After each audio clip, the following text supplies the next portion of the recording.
America on their small business lending program. Wilfred Frost here. What can you tell us, Wilf? Yeah, so Kelly, I've got some numbers. Just got off the phone with Bank of America. Of course, they were the first of the biggest banks to open their process to apply for a Paycheck Protection Program loan. As of about 10 minutes ago, they've had over 60,000 applications, totaling over $6 billion worth of requests. Some astonishing numbers there.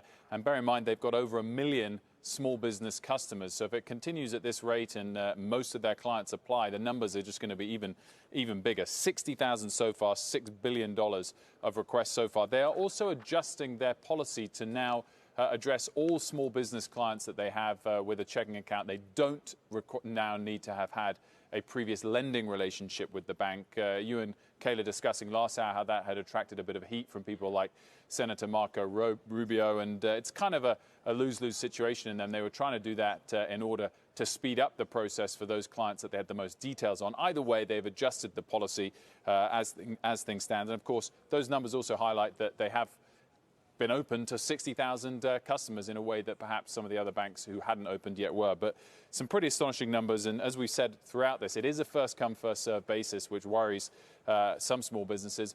But Secretary Mnuchin has said throughout, and Speaker Pelosi this morning also said throughout, that if it goes past that total $350 billion, they would be open to extending that amount. Cal? Wilf, thank you. Ty? You know, Wilf, if you take this number and you take it and extrapolate it across all of the banks, this is one bank, Bank of America, 60,000 today alone.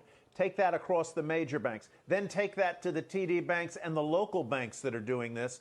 You just wonder whether the computer infrastructure is going to be able to handle it, or is it going to be reminiscent, remember, of the initial response to Obamacare back a half dozen or so years ago? Well, listen, of course, Tyler, the numbers are just unbelievable. And throughout the last couple of days, there's been criticisms and complaints flying around. Who's going to be ready by midnight? Who isn't going to be ready? And clearly, for any small business that thought today they would be getting the money and hasn't got it yet, the pain must be indescribable. The flip side, if we get to the middle of next week, the end of next week, and everything is up and running smoothly, I think you'd have to say, well, this is a program of this scale that typically would have taken many, many months to get ready.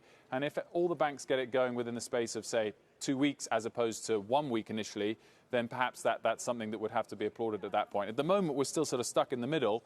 But these numbers from Bank of America processing 60,000 applications shows the scale on these banks' hands. And no doubt Bank of America is going to have more ability to respond to that number than some of the smaller banks might.